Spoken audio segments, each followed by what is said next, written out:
Good morning, everyone.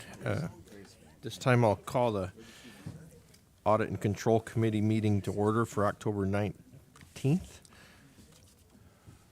Welcome everyone this morning. Everyone's had an opportunity to read the minutes from 9/21. I'd accept the motion to approve. Make a motion, Chair. First and two firsts. I can turn one of them into a second, so we have a first and a second. I'll take the second. All those in favor, please say aye. Aye. Aye. Opposed? Carried. Privilege of the floor. Is anyone here to speak to the privilege of the floor this morning?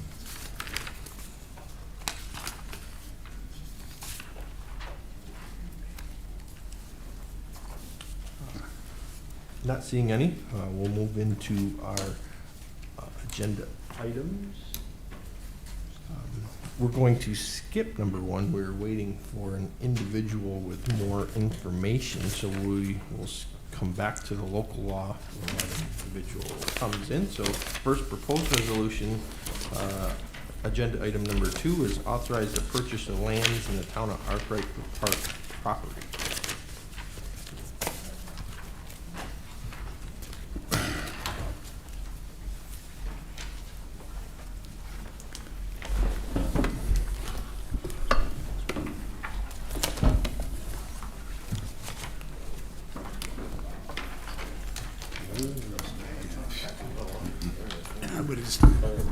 Now you'll have one.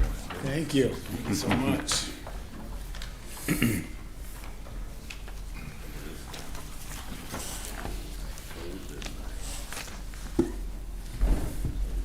Sweet. Didn't say don't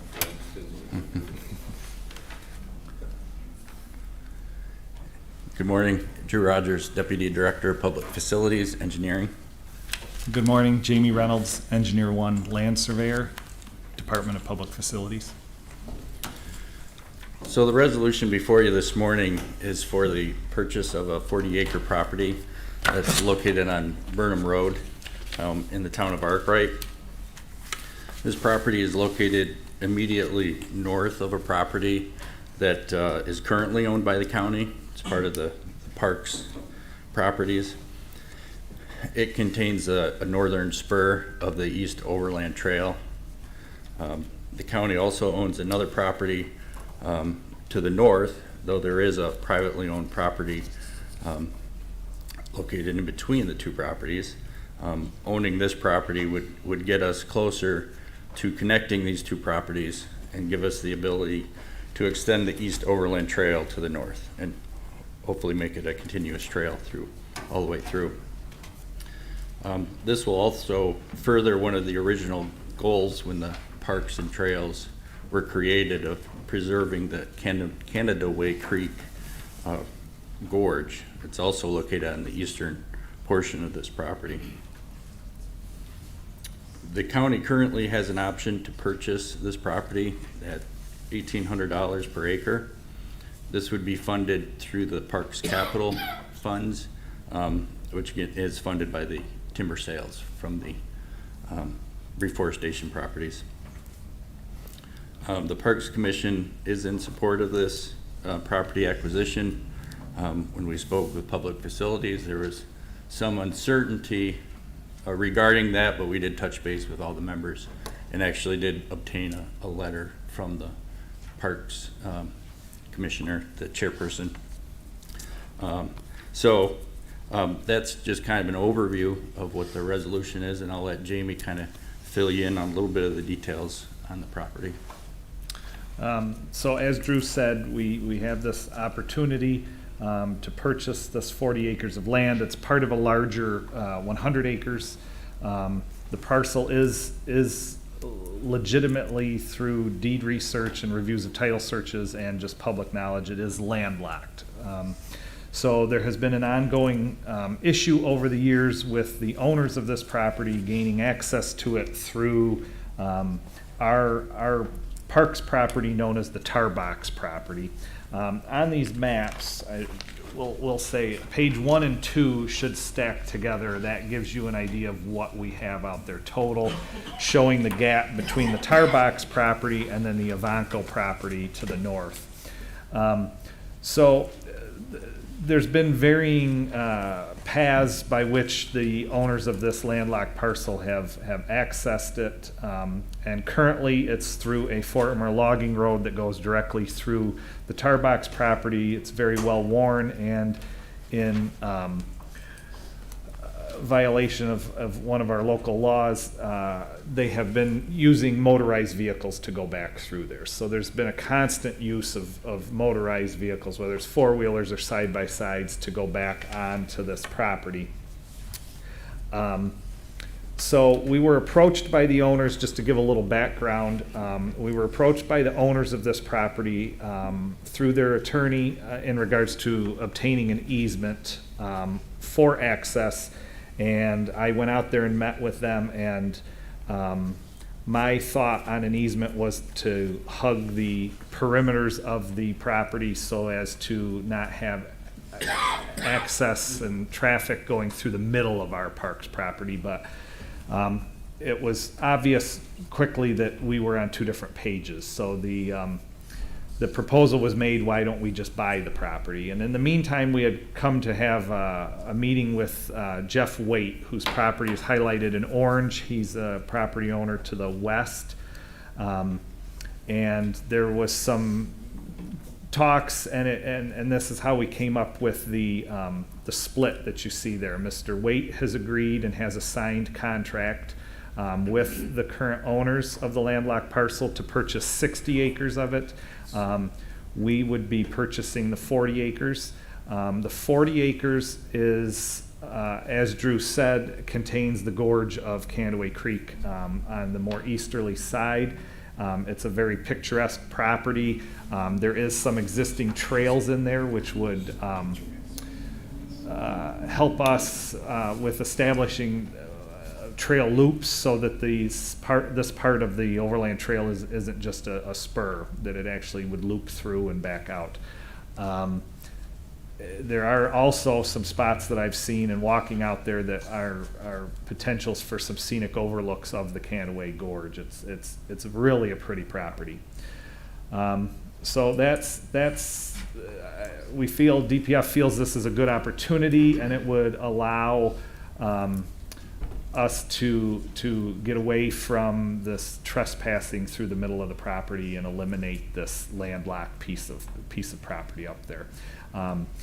As a secondary to this, some of you may have noticed in the lower left of the map, there's another parcel that is noted as proposed to being conveyed to Jeff Waite. That's his driveway. And that is an old logging road that has been there for upwards of 100 years. It's a very well groomed road. It's gated by Mr. Waite, and he has a deeded easement across county property to use that driveway. And he, in our talks, asked if we would be interested in selling that to him. We only use that driveway to access on the west of him, the other blue parcel, which is known as County Reforestation Tract Number 2.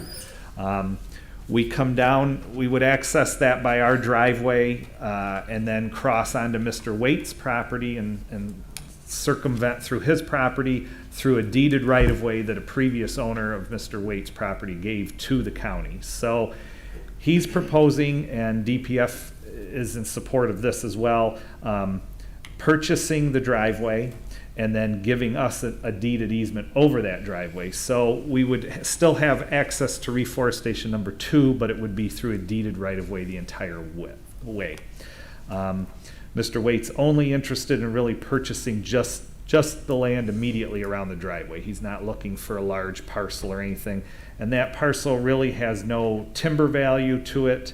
It's just the driveway and the surrounding land. There's a gas line on it that carries gas from the gas wells out back, and that's along the west edge of the driveway. And Mr. Wade has also done all the maintenance and easement on this road for the last 33 years that he's owned the property. The county has only used it a handful of times just to get to reforestation number 2. So with that, DPF's in favor of it. And that's kind of the second. There is a resolution that would be coming forth here very shortly about that proposed transfer. The remaining 3 pages I'll touch on just briefly. These are 3 other reforestation properties that the county owns, and DPF is starting to explore a project in the future that these properties are either landlocked or they stand completely by themselves. There's no other county land near them, there's no state land near them, and there's no other hiking trails near them. They're just off by themselves. And we've had varying issues on all 3 properties, whether it being land access for the landlocked property or just use by other people because they kind of sit off by themselves. So DPF is kind of looking at possibly selling them. Parks Commission has discussed that and asked about it, and that's something we'll be looking at in the future. It's not really gonna be in the immediacy, but just so everybody's aware of it, we have included those pages. Part of that project would be, it would be good to obtain this 40 acres because that would give us out here 240 acres total of parks property that is not in reforestation. And this part of the sell of this would be, our proposal would be to sell those 3 parcels total 200 acres.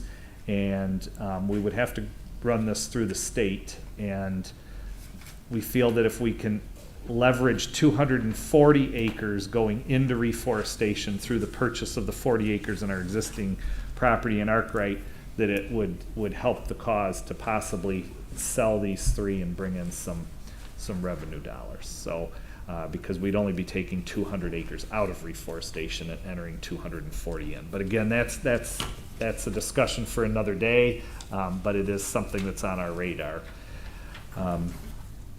So I guess, is there anything else you can think of? No, I think that's about all. So, thank you. Who are the current owners of this property? The current owners are an LLC that's local. It's DAF Land Holdings LLC. Like I said, they are local up in the Arkwright area, and coincidentally, one of the members of DAF happens to be Earl Cardot from the Earl Cardot East Side Overland Trail. It's his grandson. So, And they recently purchased this at an auction, correct? yes, they did. Is that Chris? Yes, yes.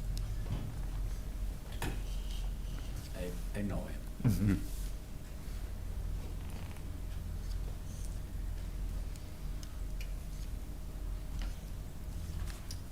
Questions, comments? Sure. Yeah. Guys, okay, so we have 40 acres at $1,800 per acre. How come you don't have the full amount of the thing in here? Usually when I see resolutions, it has the total amount. Why doesn't it have 72,000 in here? Well, I think part of that is it's a plus or minus 40 acres.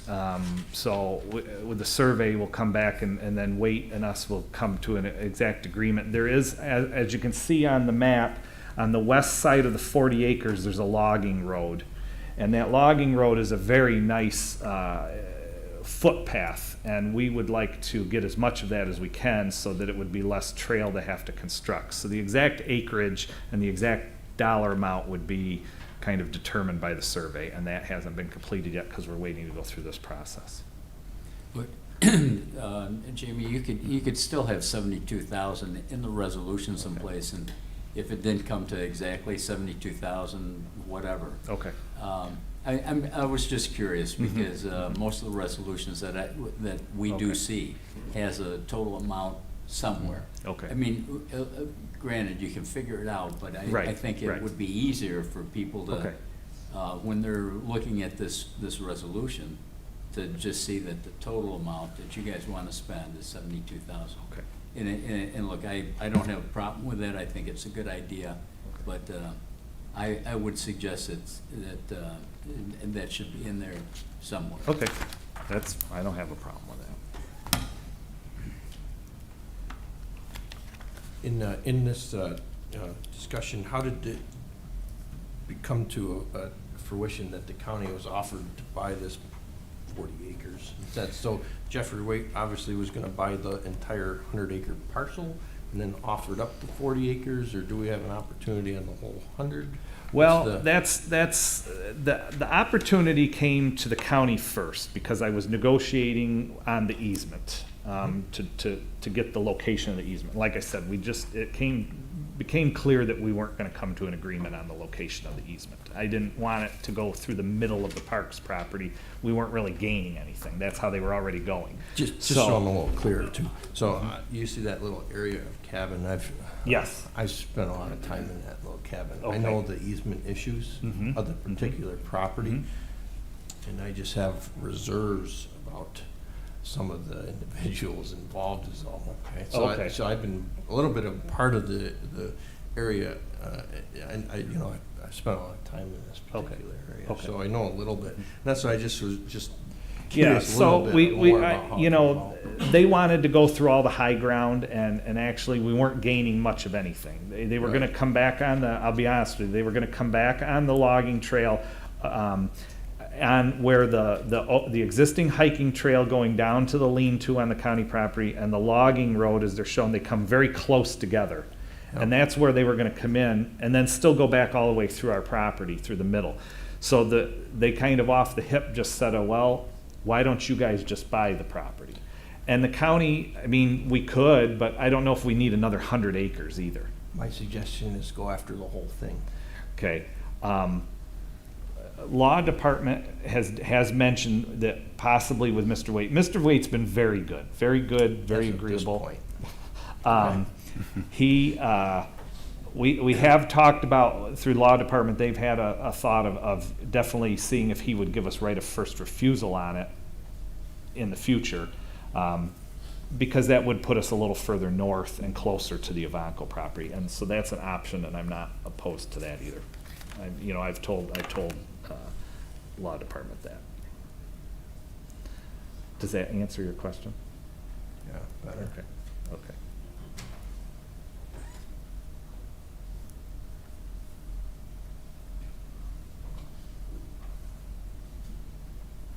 Any other questions, comments?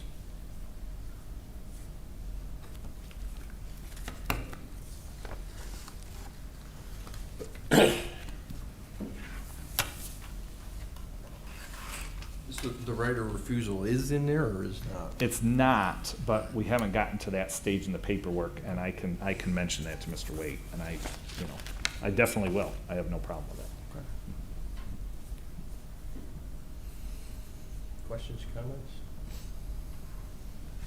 All those in favor, please say aye. Aye. Opposed? Carried. Thank you. Thank you. Thank you.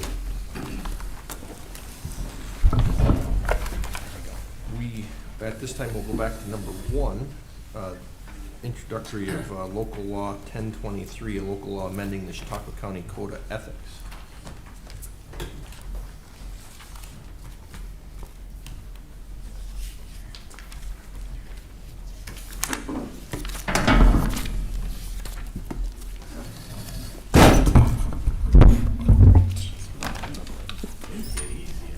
Oh, no. Good morning. We have a fantastic county ethics program. It has come a great way over the recent years. We have great interest in it. And as we continue to improve it, our office was asked to draft some proposed changes to the Code of Ethics, and I'm Kristen Wright with the County Law Department. Debbie Mikowski, Director of Human Resources. Thank you. So we've drafted some resolutions, really starting back in 2015. We had some questions from HR about nepotism in the county, and are there relationships among county employees that should be looked at further. And the Ethics Board has recently wondered if there isn't perhaps an opportunity for the county to be a little more proactive with respect to becoming aware of potential situations and also and just trying to avoid an appearance of something not looking right, because they've had a number of reports, people expressing concern. So we have some changes, proposed changes to the Code of Ethics to address some of this. First of all, we would define nepotism in the code, and I hope all have received a memorandum explaining, we would define it as giving an unfair or undue preferential or favorable treatment to a related person, and related person is defined. The term related person is used there in that definition of nepotism. Also, as proposed in replacement of family member elsewhere in the code in one location, so that an employee could not endow a related person with a financial or pecuniary benefit. And then finally, it would, in a new section of the code, the related person would not, the county employee would have flexibility with a related person as to whether or not the related person could provide other supervisory, non-monetary supervisory activities and comment upon hiring or promoting. And it's designed to give the county flexibility. There may be circumstances where the county supervising authority, which is defined, and that would be either the legislative side of the hall or the county executive side of the hall, depending on which department it is, or even the HR director if there isn't a oversight agency. They would be able to say, well, really in this circumstance, we feel as though this is okay, but in this other circumstance, no, we want other steps to be taken. Because we do have a lot of situations where people who are within the definition of related person do work together, and sometimes we might want to promote someone in the best interest of the county. So that has the flexibility there. The code would also, as amended, task the Director of Human Resources with assisting county supervisors with development of safeguards to prevent actual nepotism, but also the appearance of it. And it would be a reporting place, so the Board of Ethics received a report, oh, these siblings are, one of them supervising the other and approving payroll, and they weren't siblings. So then if they go to the Department of Human Resources and the person made that report, HR would be able to say, oh no, they're not siblings, rather than call our volunteer ethics board members to open up a case and look into all of this. And you'll have a reporting form Correct. for that. Correct. And are willing and able and asking to Correct. to be doing this. It's not something that we've seen as a rampant problem. It's more of a perception that's been a concern in our county that we've seen. And then it would also have a new new language in county resources to kind of tighten up there. People don't always understand what county resources are. It's not just the computer you've been given and the IT service, even though that's wonderful and important. It's also staff time, it's county vehicles. So there's a little bit more of an explanation of what county resources is. And a county employee has to use county resources in a manner that's consistent with the law. That should go without saying. Again, not something we've seen as a problem, but we just want to make that clear, and also looking to some comments the state has had in audits. We felt that would be useful to include. In addition, there's a provision proposed that county officers and employees could not use county resources for personal, private, financial gain or material benefit. So if an employee is being paid, they're on the clock, they're submitting time to the retirement system, they should not be doing something for their private, personal gain. The reason that we say it has to be a material benefit is county employees can use, the idea is that county employees can use county water to water their plants in their office. They could plug in their cell phone, that they're using to set meeting reminders. Things like that. There are some use of resources that are just nominal, that are not intended to be prohibited by this.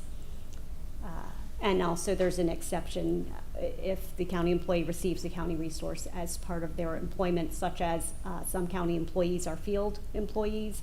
They have cars that they are provided by the county in order to do their jobs, and they drive those cars home. Well, that's a benefit, but it's part of the benefit of their employment. We want them to drive home so that then when they can go directly out into the field. So that's an overview. You should have my memorandum talking more in detail about some of these changes. And Deb, I don't know if you have anything you want to add. Not really. I mean, you know, the hope is that making these changes will put us into a proactive state rather than reactive, which is sort of where we are now. Right.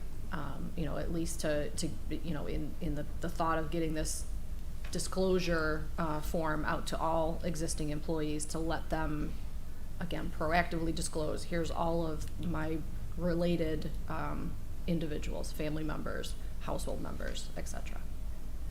And so that's a good point. There is a form that everybody initially would be asked to disclose so that HR knows exactly who is related to whom within the county, because it's not always known. So that would just be a starting point, and people would just disclose once, and then if there was a change, they would disclose again. But that's a tool that HR is needing in order to be able to be proactive about addressing some of these things. Any questions? Sure.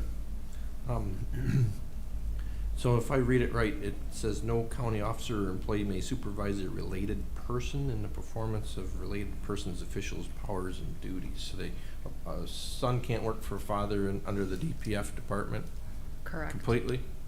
Well, if you read the first part of that, that's the default.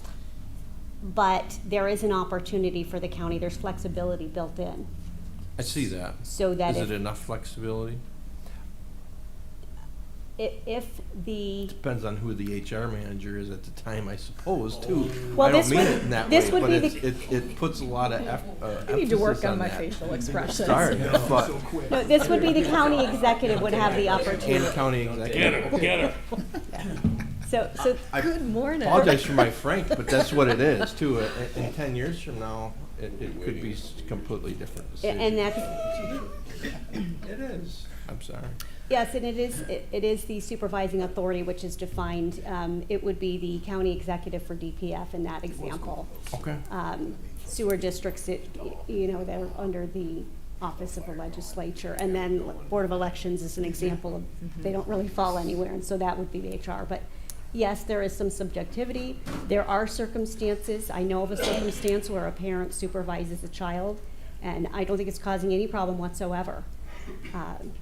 And in those instances, it could be determined by the county executive for the DPF employees that yes, this is working, we don't need to change it. If something developed in the future or you had a different county executive, that could change. I would imagine that our leadership would listen to the department heads and take into consideration what the department heads said, because they're close to that. But you're correct. It could be a subjective determination, and someone might say, this is okay, and then later on someone might say, I don't think this is working. And that's true. Yeah, it just is inputting a different type of lever in the system, too, in my eyes. Okay, and that's why I just bring that to the attention, because it's still not foolproof. It's not foolproof. There are sometimes in the law, we may have to allow it, civil service law, that we may not have a choice in some circumstances, so that's another part of the flexibility built in. We have to comply with the law. But yes, there are circumstances right now, and I'm not sure if we even have a grasp on how many there are. You'll we probably don't- find we out don't there's yet. more than you think, too. I think we'll be surprised by how many there are. And sometimes if it's not broken, you don't need to fix it. And so by giving the supervising authority the ability to say something's okay, that's giving the ability to say it's not broken, it doesn't need to be fixed. But who makes that decision? So the supervising authority would be the county executive for DPF and for other departments. It would be, for the sewer districts, for example, it would be under the legislature because you oversee the sewer districts. They're under you.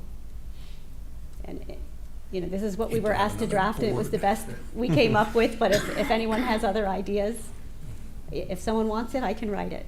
Board of 5 or 6 people to review it.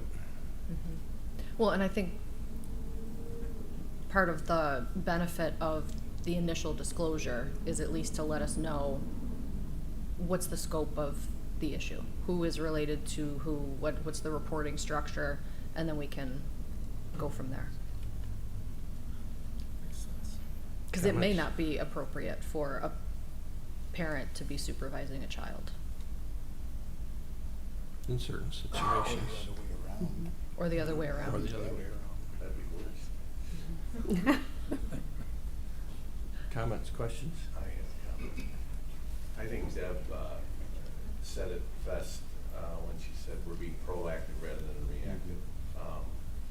A lot of this stuff comes under attack because nothing has been done. And if we know about these situations and we're okay with them, or we've approved them, or we haven't been bothered by them, I think that goes a long way for the person that's critical of the situation or whatever.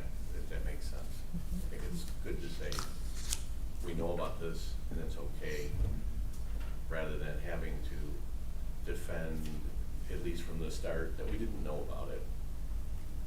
And now we have to prove that it's okay. So we're aware, it's like using the force, We're aware and everything's okay. The So- force? Force. I just used Oh. it. See? Yeah.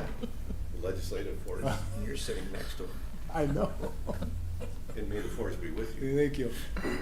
Anyhow, good point about being proactive. That's what I was trying to say. Force or no force. Is he hitting the bottle a little bit? Anyone else?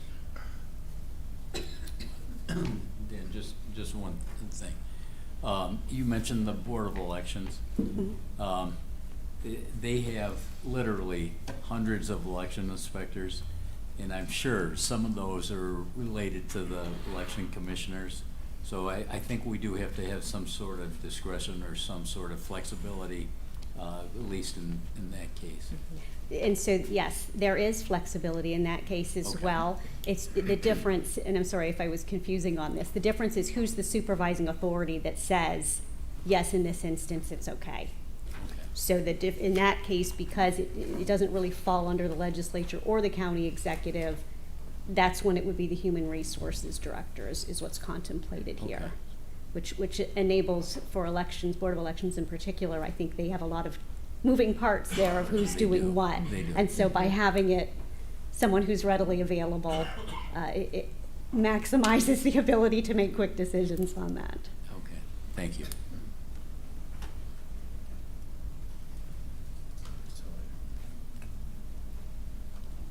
Well, not seeing any more questions, so thank you, ladies, for Thank you. coming up. And sorry for the gauntlet. Thank you.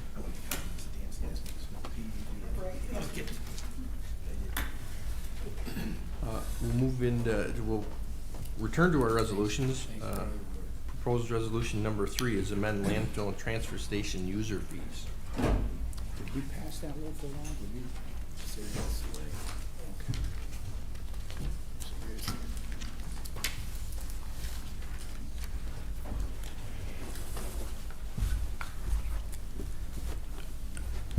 All right, everybody's gonna have to be patient with me. I'm not Aaron, so first time doing this. Chad Marks, a newly appointed fiscal supervisor for DPF Finance. As we know, we are looking to increase our transfer station and landfill fees. Market conditions right now are not good. Recycling is down. The waste volume is down. We're trying to do what we can to put in some, different projects that we're trying to fund as well. So we're just looking across the board to kind of raise rates pretty much $1 for the most of the material types. We're not gonna touch any residential. So bag rates and that kind of stuff are not going to be included in this. It's mostly commercial rates at both the transfer stations and the landfill. Pretty much it in a nutshell, I guess. I have a question, Mr. Chair. Sure. These rate increases, how will that help you in the future? Is that gonna, because it's a very small increase, Correct. is it going to be an effective increase? Aaron's mindset on that is he does not want to go with a larger and possibly scare out of county waste away from us. Not that that's a huge portion of our revenue at this point. It is kind of down there too, but it is something that we do receive, and it does kind of help us keep transfer stations pricing low for residents as well. Have we lost any waste from out of town waste? Out of county, not really. I mean, not in the past year. Things are just down in general. There hasn't been as many soil projects. A lot of the soil revenue and a lot of that that we received came from out of county projects. It's kind of a limited thing anyways. But just across the board, things are kind of down, even in county, with the economy the way it is. Construction's down, so we're not receiving as much C&D as we used to, construction demolition stuff. Asbestos rates are down as well as far as the volume that we receive for all that. So I wouldn't say we've lost any out of county other than on par with what we've lost Do in you county. solicit any out of county? Do you actively go after larger? There is no solicitation for out of county. They just kind of come to us. I mean, more than the one main hauler that we had coming from out of county is still bringing stuff to us, but not as much as we would like. Okay, thank you. Mr. Chairman, I have some additional information to share. Unfortunately, Aaron Gustafson wasn't able to be with us this morning, but last night I received via email a letter from the mayor of the city of Dunkirk, copying all of his council members and copying the mayor of the city of Jamestown, objecting to the rate increase. I took the opportunity last night to respond to the letter, providing the mayor and those copied with some additional information. And that additional information is that later this morning we have a resolution on the agenda to propose modifications to the tentative budget. And one of those modifications is an additional expense to the landfill of $590,000 for the Gaspee 68 pension expense, and another adjustment of $33,000 of additional expense for the newly revised retirement expense. So I shared that information with the mayor and those copied as further indication that the rate increases is needed. I also pointed out that beginning this year, the unobligated fund balance of the landfill is in a deficit position of $200,000. So they have asked that their letter be read at the legislature meeting next week. I'm holding off on that and to see if I get any response from them. When I shared that letter with Mr. Gustafson, he responded to me this morning that he's disappointed because he had sent the proposed rate increases to both of the cities several months ago, so they'd be aware of what he was planning, and he received no response from anyone in the cities of any concerns about his proposed rate increases. So that's the latest and greatest information that I have for you in the last 24 hours. I still support the resolution as presented for the rate increases.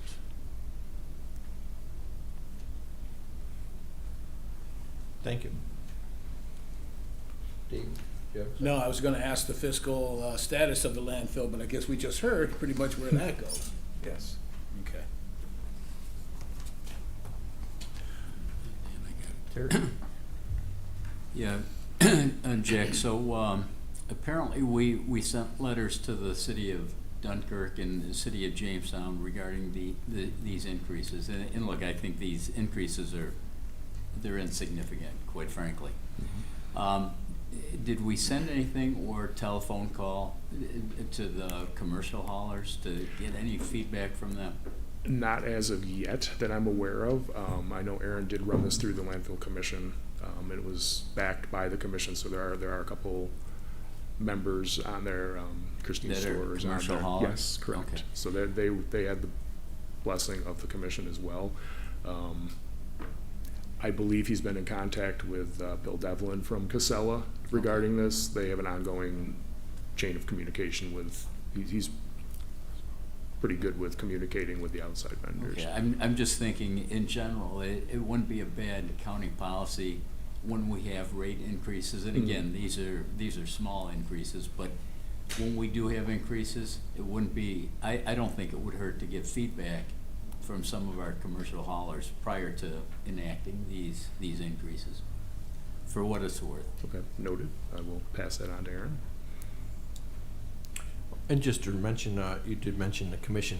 I'm a member of the commission, and it has been discussed through those meetings in an open forum, this in particular.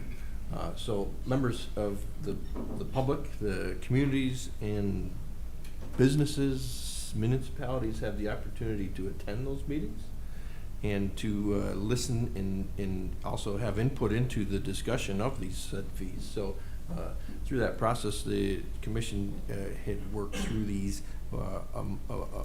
These proposals are Aaron's recommendations based on his management of the landfill, but were certainly discussed and reviewed through the commission, in which they supported those. And like he said, there's some members actually of a large municipal supplier. So the city of Jamestown was present at the table, as well as some haulers and some other businesses, so that everyone was in agreement and kept in mind also the fiscal position of the landfill. So I think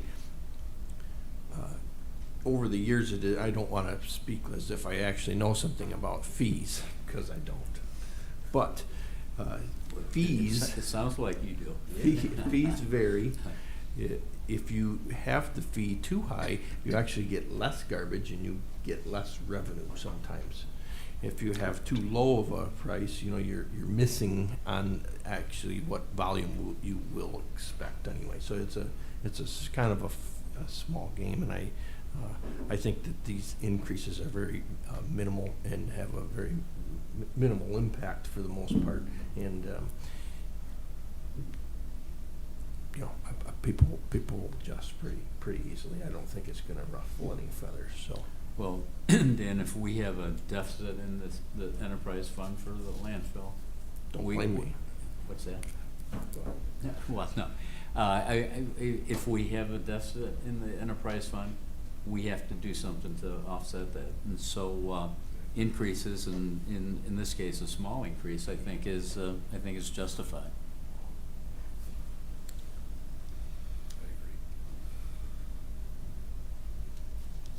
Any other questions, comments? All those in favor, please say aye. Aye. Opposed? Carried. Thank you. Thank you. Next proposed resolution is amend 2023 budget to implement the training lab renovations project using funding from the American Rescue Plan Act.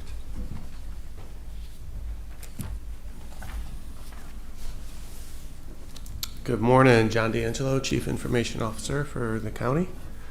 This is a proposal to use $30,000 in ARPA funding to renovate our training lab downstairs.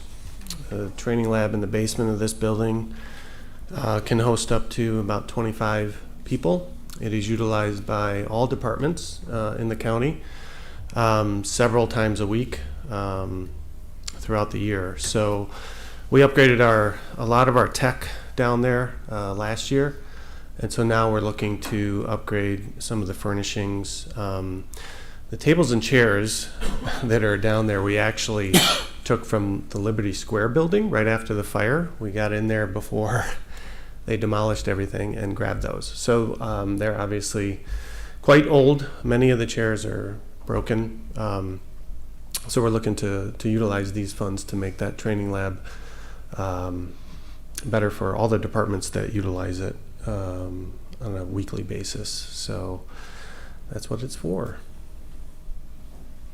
Questions, comments?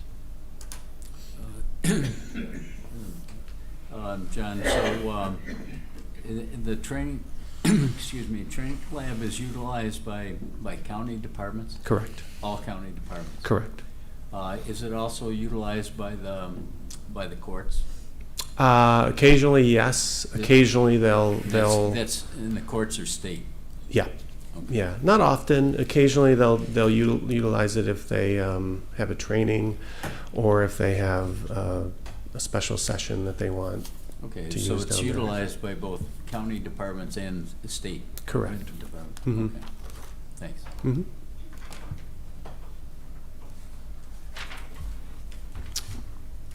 Any other questions, comments?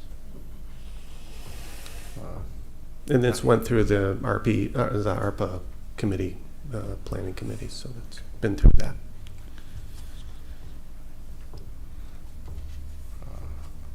All those in favor, please say aye. Aye. Aye. Opposed? Carried. Okay. Thank you. Proposed resolution number 5 is amend 2023 budget to amend the increased funding for the digitized records project within the Chautauqua County American Rescue Plan Act spending plan.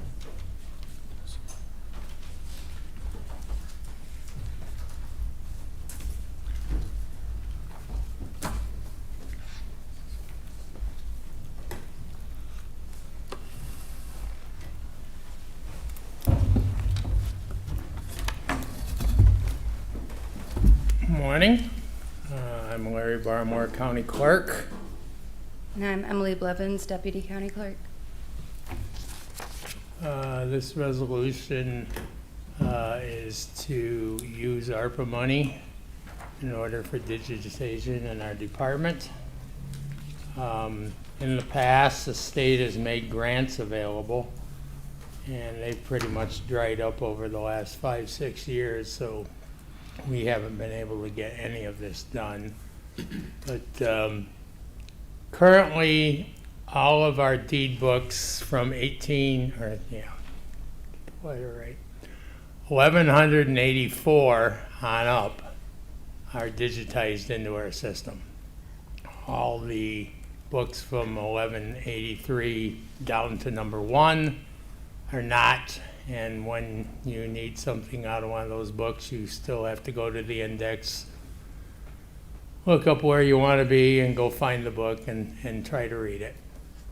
So what this is going to do is get every single deed ever recorded in Chautauqua County onto our digitization system. We use IQS out of Syracuse. If I'm not mistaken, everything that we put into that system, like anything that comes in for the last 11, 12 years, just automatically is digitized. It's saved on our server downstairs. It's backed up on IQS's server in Syracuse, and it's backed up on their backup server in Romulus. So you'd have to bomb 3 buildings in order to completely destroy all of our records. We not only want to do the maps, we will have a little extra money left over. I mean the deeds, so we're going to do some appropriation and survey maps, business certificates, incorporations, naturalization records, things like that. We'll keep doing stuff until we run out of the money so we can get as much done as possible. In order to digitize everything that we have in our department, plus we also manage the records for every other department in Chautauqua County. We'd probably need another $1 million or $2 million, so this is just the most important stuff.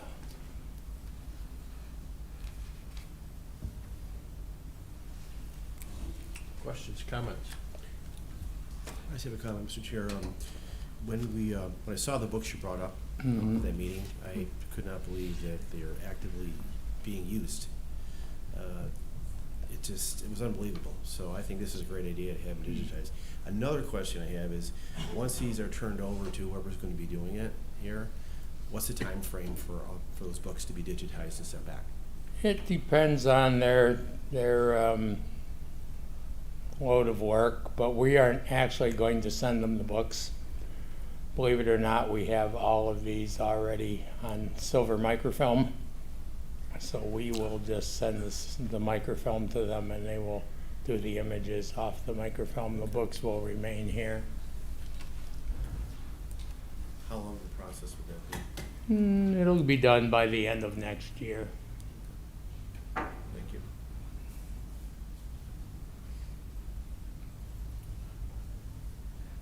It's fun to work through the transitional stages of some things.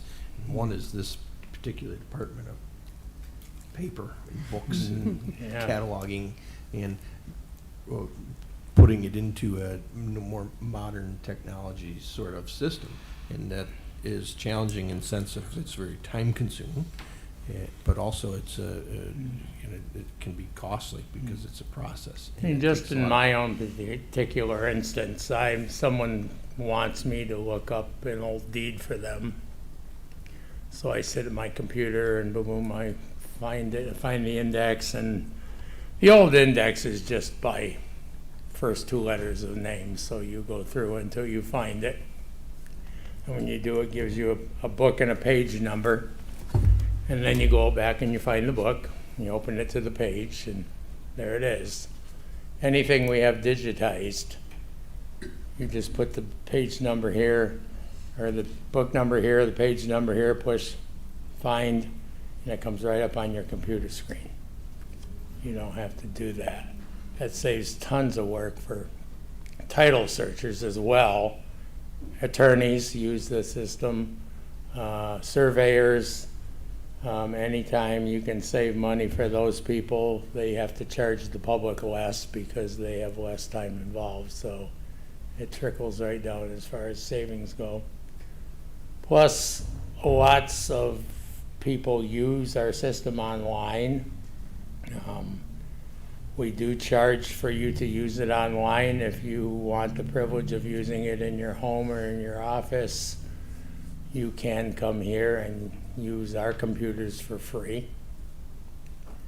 So it's not a matter of you have to pay for it, but you can if you want the at-home or at-office privilege. And just by making a few changes that we made this year and the way that's done, we increased our online usage fees from about $30,000 a year to close to $90,000 a year. And by having all this additional information on there, which would make them want to use the online system at their office even more, I predict that probably we'll obtain an additional $50,000 to $100,000 in revenue because of that. We haven't approved the budget yet. Is that a budget suggestion? It's figured in there. Probably 2025 before we saw that. Yeah, 'cause that isn't going to happen because it isn't going to be done by the first of the year. Comments, questions? All those in favor, please say aye. Aye. Opposed? Carried. Thank you. Your turn. You do the second one. Next Okay. proposed resolution is digitization. You got me messed up on that word. Digitization. Digitization of archival records. You're welcome. So basically we had some unexpected turnover this year, and because of that we have extra money left over from where we didn't have to pay people throughout this year. This resolution is proposing that we reuse those funds towards the digitization project so that we can continue moving down our list. Makes sense. Wait a second, somebody actually brought money back to the table? Questions, comments?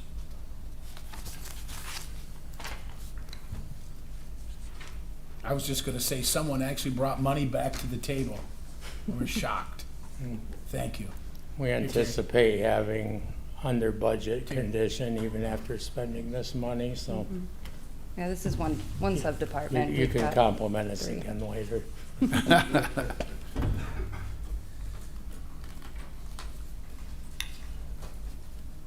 All those in favor, please say aye. Aye. Opposed, carried. Thank you, Thank you. Thank you. legislators.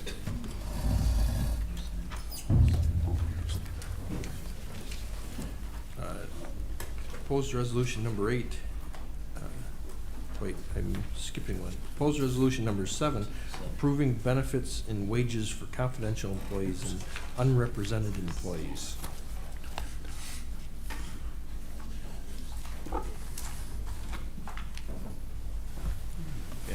Good morning, Patrick Slagle, County Attorney.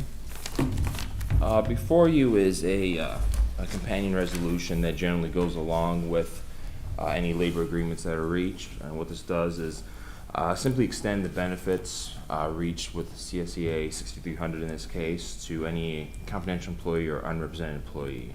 Allows the county executive to offer them the same benefits and wages that aren't covered under, again, a labor contract or under the management plan.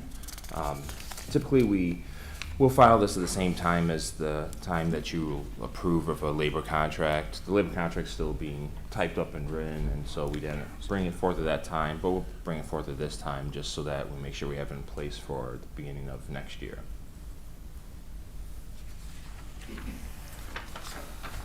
Again, when we did, Is there a I'm sorry. Yeah. No, is there a dollar amount attached to this?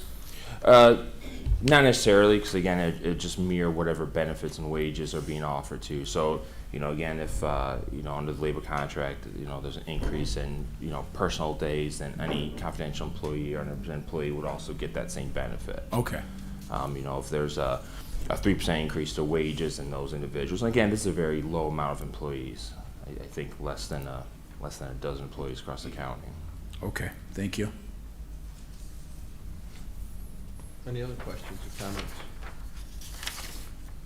All those in favor, please say aye. Aye. Opposed? Carried. Thank you. Thank you.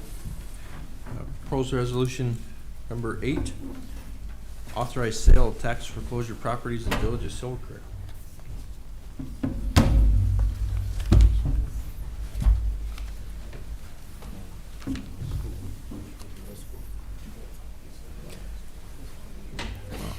Still Patrick Slagle.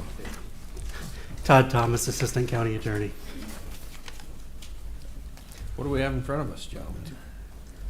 We have the third iteration of a redevelopment project of the former and dilapidated Silver Creek Central High School. Some of you may be familiar with it on Main Street. Excuse me. I went to school there. Oh, okay. Excellent. So very newly abandoned, very recent, definitely not dilapidated. Though I'm attempting to de-age Mr. Nebel some. It's seen better days. It has been abandoned for some time. In 2011, this body passed a resolution to sell it to Stell under certain terms and conditions. That deal did not happen. In 2022, not that recently, 2019 perhaps, recently, there was another developer that came forward, slightly different terms this time. Now Stell has partnered, which fell through. Stell is now partnered with another entity out of Rochester in a attempt to redevelop the site. They have then asked the legislature to approve the same terms that were issued to UAW Region 9 housing on the last go-around, as opposed to the 2011 terms, because so much time has passed and there's been further deterioration, which is what's presented here, which would be a $1 sale should they obtain all the necessary credits, and the county would then forgive the back taxes on the property. This is, although the county has a judgment of foreclosure against the property, we've never been able to sell it in an auction, and we've since stopped trying to. But back taxes have continued to accrue. I believe it's about $260,000. currently on the books. So they would request that be taken off going forward, should they arrange all their funding and tax credits and steps necessary to proceed. I believe that's the gist of it. Mr. Chair, I have one question. That property, was that property at one time owned by a private individual in the last 15 years or so, 20 years possibly? I believe it did sell at auction at one point. That individual has passed. It's been expressed to me the heirs have no interest in it. It's gone into tax foreclosure, and the county has obtained a tax judgment, but has not filed a deed for various legal reasons. Thank you. I got a question. Not to be negative, but if and when this happens to go through, what's the time, any time frame on it? Would it be 2024, or is that just, we're hoping? We're hoping, they have to do all the due diligence and the process with the state for getting approved for the historic tax credits, the brownfield tax credits, whichever ones they're trying to use. There is some Restore New York money which is available to them that was obtained for the previous project, but it's still eligible to use for this one. But it will be a multi-year project. If I can remember correctly too, I think the largest hurdle was the actual asbestos abatement was well over between, I think, $1 and $2 million just to, and I think that was one of the biggest hurdles. I may be wrong, but I think. No, I believe you're correct, Mr. Harmon. Yes, that's a major issue with redeveloping a building of this age. Okay, thank you. And their intent is to demolish the building and rebuild or restore that, and don't you really know? I don't really know, unfortunately. I've heard both versions based on the timing they can get in and a survey once they have full access. You know, local municipalities, as long as, and as well as others, have credits at the landfill that they may be able to offer up, and I know, like, different townships offer that to certain projects, just to help clean up their town and municipality a little bit too, and I'm sure that they'll utilize that source if they can. I will definitely make a note of that to make sure it's a consideration. Questions, other questions, comments? All those in favor, please say aye. Aye. Opposed? Carried. Thank you. Thanks. Next proposed resolution is authorized execution of New York State Governor's Traffic Safety Committee grant for Police Traffic Services Program, fiscal year '24.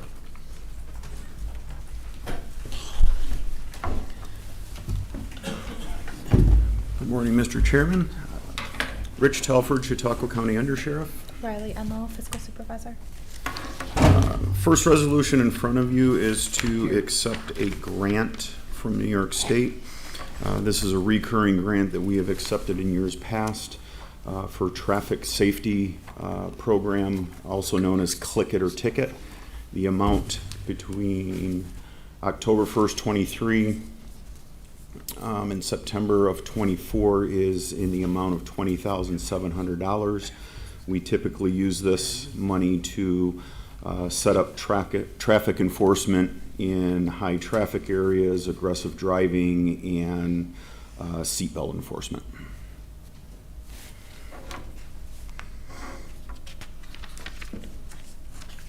Okay, Questions, comments? that's a no-brainer.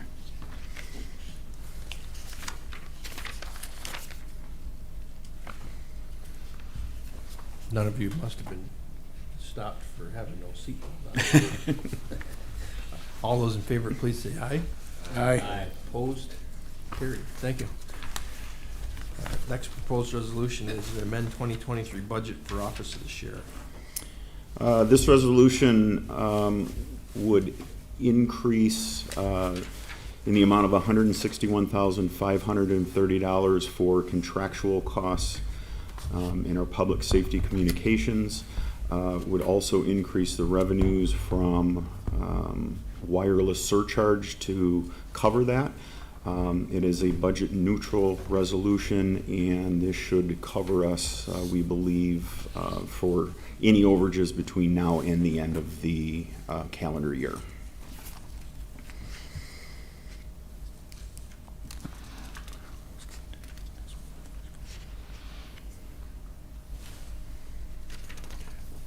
Can you explain why it's budget neutral in the sense of, it was just unanticipated revenues, or it's you being utilized more? Is it, why is it budget neutral? Well, we currently have a reserve for W911 and E911 for surcharges over the, I don't know when the reserve started, but there is a surplus. I believe we have around $600,000 in there, but we're still receiving surcharges in, and historically, the past 5 years, we've been over on our revenues, but we've been budgeting conservatively, and it's budget neutral basically because we would be using our reserve funds. Okay, so you have a reserves, and you still have reserves to utilize for unforeseen expenses such as overages or repairs or some stuff like that? Correct. Rebuild. Thank you. Other questions, comments? Mr. Chairman, really quickly, I'm just going to chime in on that comment about the reserves. Those reserves are very specifically earmarked for specific purposes, so they can't be used in necessarily any other element of the budget, but it's for specifically earmarked approved W911 expenses. So if those go over, those reserves could be utilized. If other sub-departments of the Sheriff's Office go over, they cannot be utilized for those purposes.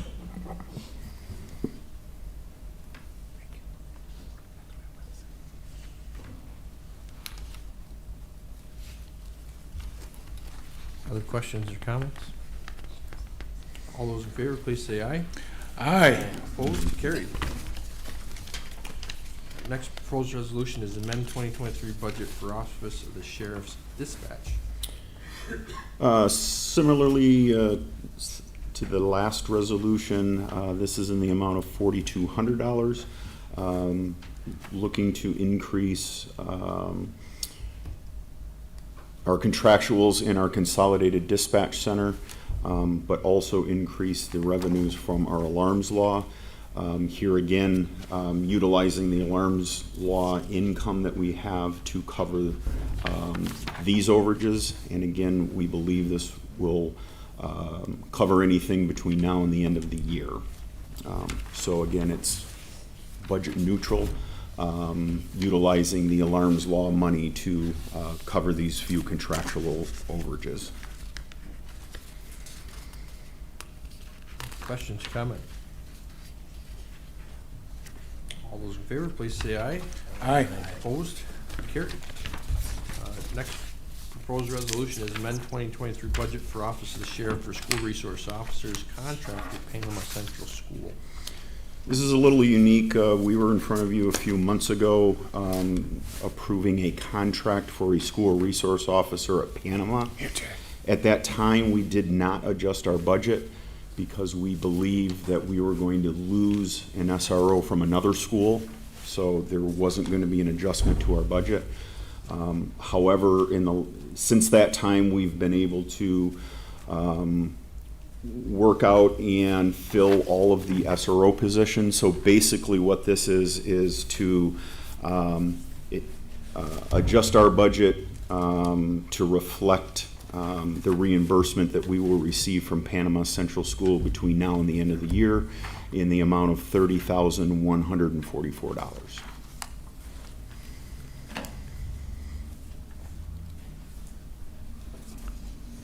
Questions, comments?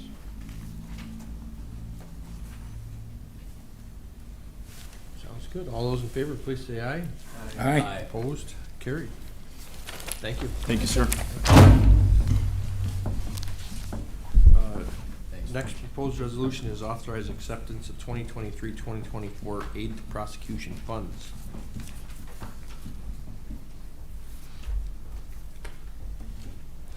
Good morning, committee. Madeline Cantaculia, Executive Assistant to the District Attorney. So the resolution I have for you today is to authorize the acceptance of the aid to prosecution funds for a period of April 1st, 2023 through March 31st of 2024. These funds are to be utilized to offset expenses incurred by the District Attorney's Office during the performance period related to the prosecution of felony crimes, particularly violent felony offenses. The award received during this term exceeded the budgeted amount by the District Attorney's Office for 2023, so we do have to do an amendment to our 2023 adopted budget. We're going to be increasing the revenue in the state aid account by $439,557, and we would be decreasing the use of fund balance by that same amount. The total award for this performance period was $640,536. The portion of it that crosses into 2024, kind of that first quarter period, has been included in our 2024 tentative budget that was presented to you at the budget hearings.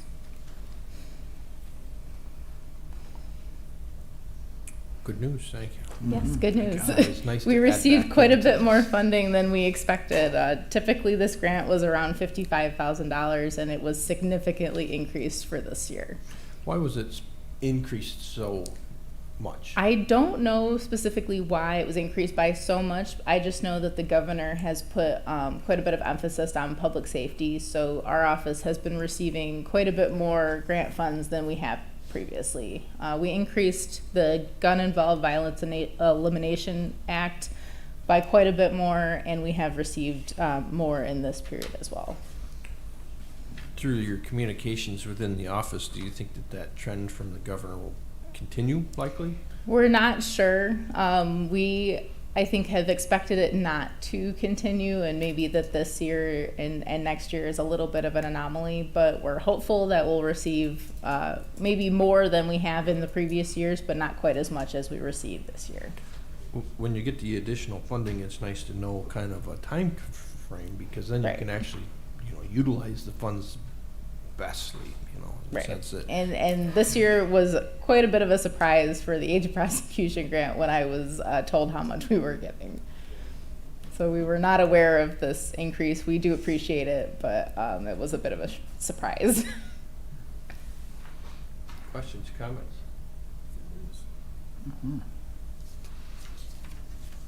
All those in favor, please say aye.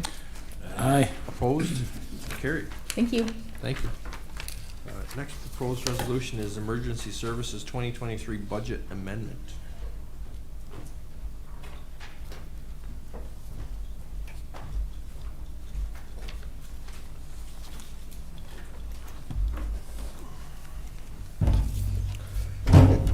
Morning, Noel Gutman, Director of Emergency Services. We have a very simple request. Last year we received a technical rescue grant for, I think it was $105,000 for technical rescue equipment and some training. Simply, we need to reallocate some money from the contractual into equipment. This would be a budget neutral request. Comments, questions? All those in favor, please say aye. Aye. Aye. Opposed? Carried. Thank you. Thank you. That was quick. He knows the right words to say now. Well, he just sends us right over. Budget neutral, boom, good job. Next proposed resolution is amend Stockton County Department of Mental Hygiene and Social Services 2023 budget for increased daycare costs.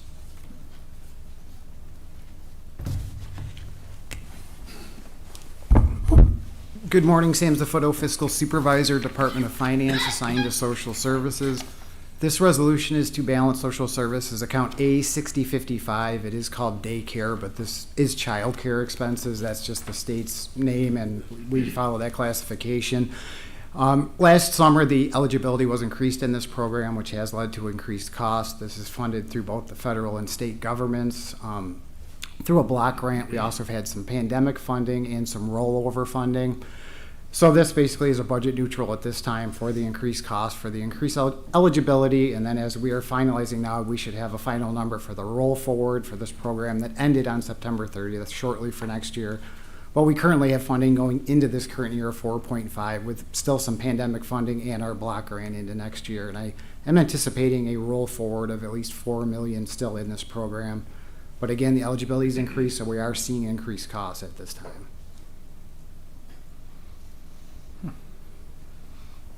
Questions, comments?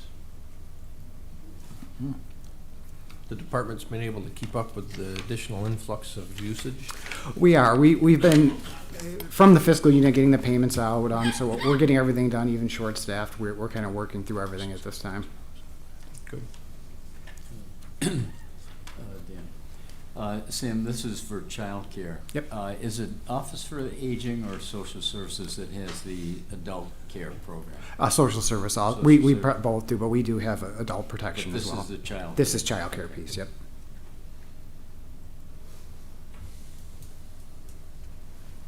Any other questions or comments? All those in favor, please say aye. Aye. Opposed? Carried. Thank you.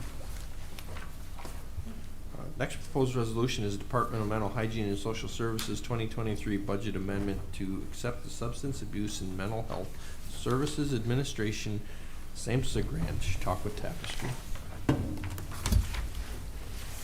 Morning all.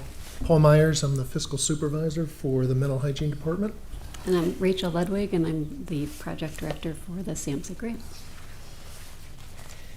We're going to let Rachel speak. This is a continuance of the Tapestry program.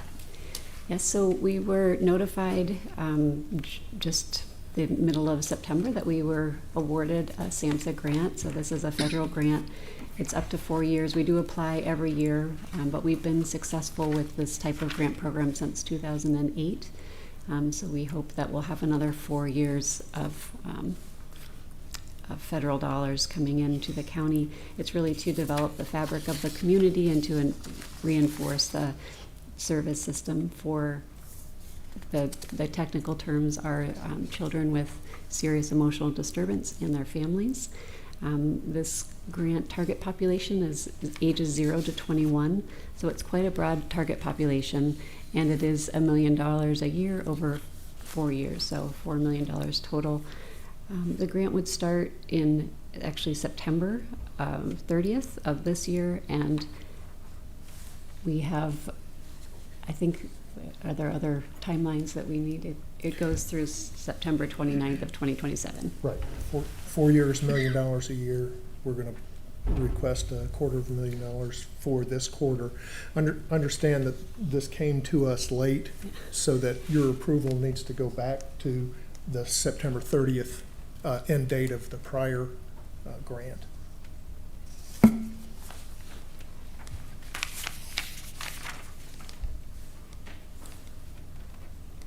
Questions, comments? Okay, Rachel, in the first paragraph, it says children 0 to 8, and then it says college-age students 18 to 21. But you mentioned this is for everyone? Yes, Okay, that's so a it's typo. really from 0 to 21. Yes, correct. Okay. Thank you for asking. Well, just, it looks like there's a break there, but actually, there's not. Correct. Okay. I also caught that break, and I thought, well, I did last night too, and I thought, well, get rid of 8.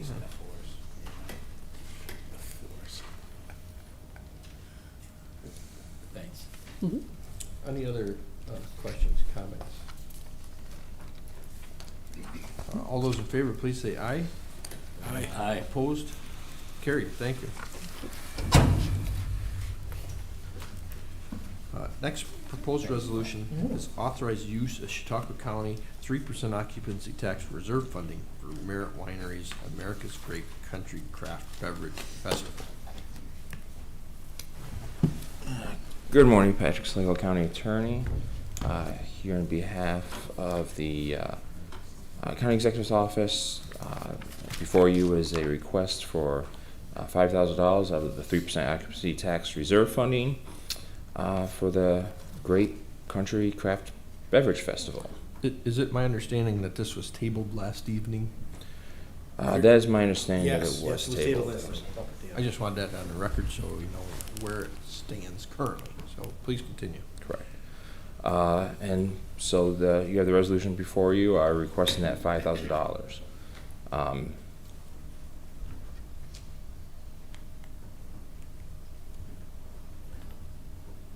That's what I have for you. Questions, comments? Patrick, is this something that Merritt has each year, this Country Craft Beverage Festival? Or is this the first time for it? Do you know? I don't know, unfortunately, offhand. I can't tell you one way or the other. Okay, just, That was the question last night. As if they have it each- Planning and Economic Development. And if you can see, they've already spent the money and they're coming back to us for like reimbursement instead of going through the actual, chain of command and applying for the funding and being approved. And those questions were asked, and that's why it was tabled yesterday. Is there anyone have any further elaboration? I make the recommendation that we get tabled until we get more information. I know Dave brought up a great point last night about how many times we're allowed to issue. And I think that they exceeded. Another point was brought up about the Lucy death, the DESI thing, but I don't know how many times that was granted throughout the season. So I really think we need more information to really make a determination of what to do. I agree. As I recall, this particular area has come up in conversation a few different times over the years, and it's really to do with the use of the funds over a continuous amount of time. I recall of a couple others that we have pulled from the proposed resolutions because of the timeout period. And yes, and that's one that comes to mind is that, we'd eliminated some funds for the festival. And so if this, if we have some actual information of how many years that this has been the county's participated in utilizing funds from this current fund, that would be pertinent for our decision. So you walked up, do you have more information or no? Well, Lauren Ryan, Secretary to the County Executive. To the best of my knowledge, it was held multiple years, but it was canceled due to COVID. So I believe that we've funded it once or twice. So to the best of my knowledge. And this would be, I believe, either the second or third year. Patrick, under the current law, how many times can we fund a certain project under the 3% occupancy tax? And I think it's right. That's a question that was just raised to us, and so that's something I definitely have to look into. I don't believe that the state law leaves up to a local law to have that type of process developed. So I'll have to look into that. Mr. Chairman, I think I can answer that question. By Resolution 160-11, the legislature passed a revision to the requirements for the 3% occupancy tax, and the subject clause states, commencing with awards for 2012, each specific project may be funded for no more than 3 years, including years prior to 2012. I did a little homework last night after the meeting. Thank you for the information. Yeah, So- I lived that long. I was not around at that time, but yes, he was. It's 3 in a row, right? It was originally 3 consecutive years. This resolution struck the word consecutive. Oh, okay. I think I amended that back in 2000. I don't think so. So, to be more clear, is this, what number is this request for, I guess? We need some clarity on that, because otherwise we're in the dark. I'm not opposed to this, but I think we need more information. We need to know if it's been awarded twice, once. Is this the third request and final, or, that? Somebody's gonna have to check into it. Yeah. So. Right. we can look into that for you. I think at this time, there is no option to bring it off the table unless someone wants to make that motion, but it's still tabled. We'll leave it tabled until we have more information, if that's what we all recommend as a committee. In favor of that table. Leave it tabled. Okay. So, let's leave it tabled, and hopefully we'll have some more information, so you guys know what your homework is, and please be able to advise us if we want to fund this or not, so.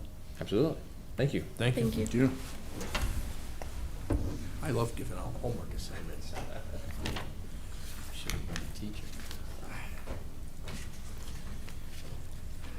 Next proposed resolution is the amend 2023 budget for nearshore cleanup equipment improvements using funding from the 2% occupancy tax program reserve.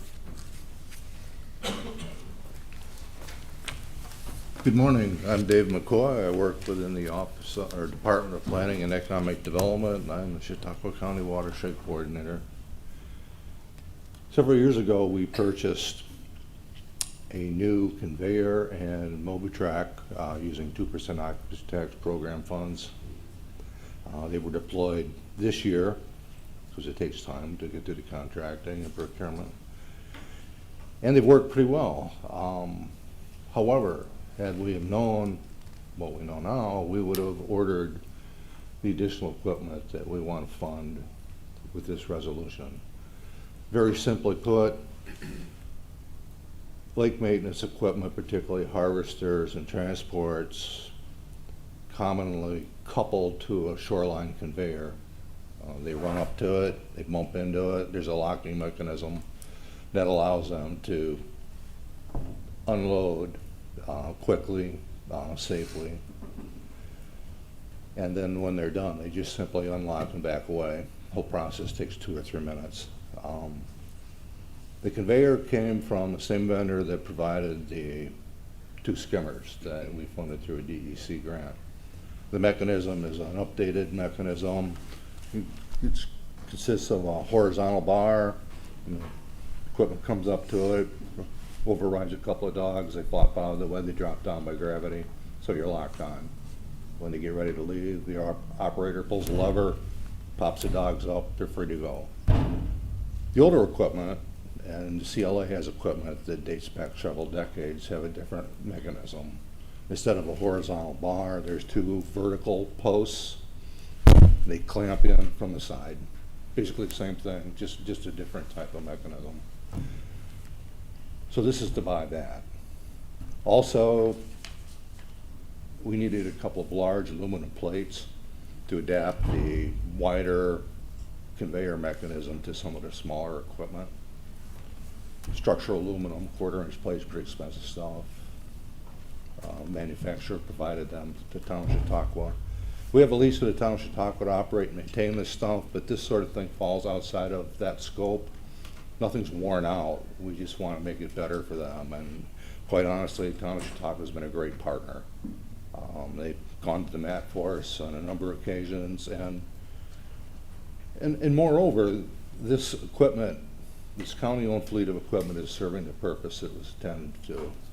It's bringing a diverse group of stakeholders together to do things.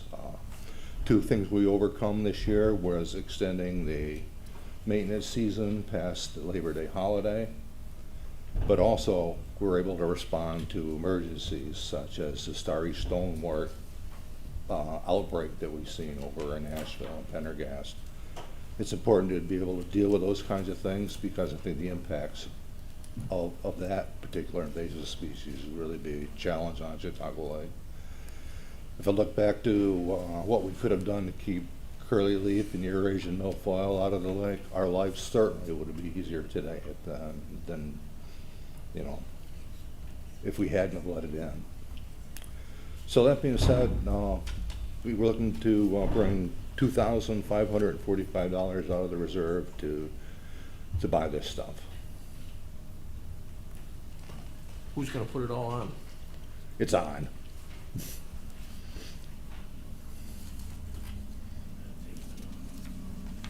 Questions, comments? Yeah, just, David, so this MobiTrack, does what? Does it gather? Does it harvest seaweed? What exactly is it, the Mobitrack? It's like a floating bulldozer. Floating bulldozer? Yeah, it's a little lighter, made of aluminum. It's got a set of forks, but it's also like a Swiss Army knife. You can put a number of different tools on it. You can put a pump on it, you can put a cutter on it. We use forks for the most part. To take care of the seaweed? Yes. Okay. Yeah, it allows us to get into the near shore environment much easier than what we do currently. Actually, it augments that. Before, the only solution was kids with fish forks, and that's very labor intensive. But now we can put these Mobitracks into the mix, and they're really proving to be useful. And to be honest, the kind of feedback we're getting from the stakeholders is that 2023 was the best year on Chautauqua Lake than they've had in a very long time. Okay, I just wasn't sure what it was. the You should Mobitrack. see one.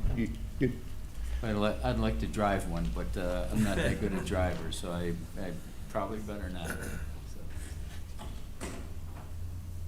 Thanks. You're welcome.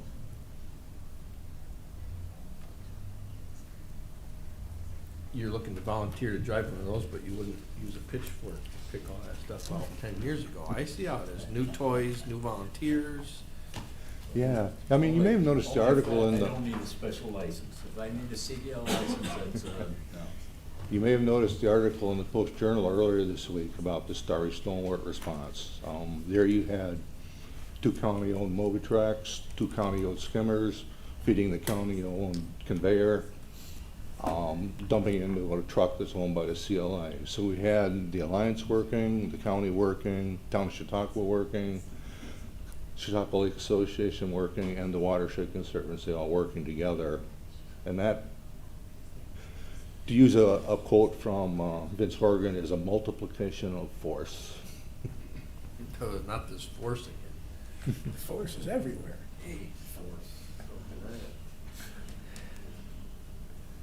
Any other questions, comments? All those in favor, please say aye. Aye. Aye. Opposed? Thank you. Carried. Thank you. Next, proposed resolution number 19 is consider 2024 tentative budget with the changes listed below and present same to the county executive for his consideration and action. I believe there's been an amendment to this. I think it's on, it was on the desk here. Here, I think it's right here. There is a potential amendment for you to consider. Okay.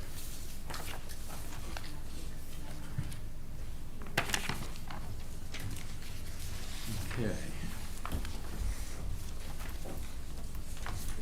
Hello. Good morning, everybody. Jen Swan, Budget Director. What you have in front of you is the same resolution that you had seen previously with some revisions added to it. Primarily, the 2 revisions that needed to be added, the largest ones that you see are on account of the GASB 68 retirement expenses. We had an estimate plugged in for those. We have since received the actual numbers, and the large amounts that you see are the differences in those numbers of the estimated versus the actual. The second, you'll see some small .8s that were added for one of the sewer districts, and that is on account of those .1s that Chairman Shagnon so kindly pointed out did not get rolled over when we consolidated a couple of their departments. So those are the additions to what you had previously approved for the 2024 tentative budget amendments. So that's the proposed amendment, correct? Correct. Would anyone be willing to make that motion to amend? Amend by substitution, I believe. Amend by substitution for. I'll make that motion. And a second? I can second that, Chair. Second. Thank you. Discussion on the amendments. All those in favor, please say aye. Aye. Opposed? Carried. Further discussion on the amended version. version. Amended, So you amended just thought you were gonna run right out of here, huh? No. Now that it's been amended, any other questions, comments pertaining to these amendments to the proposed legislation?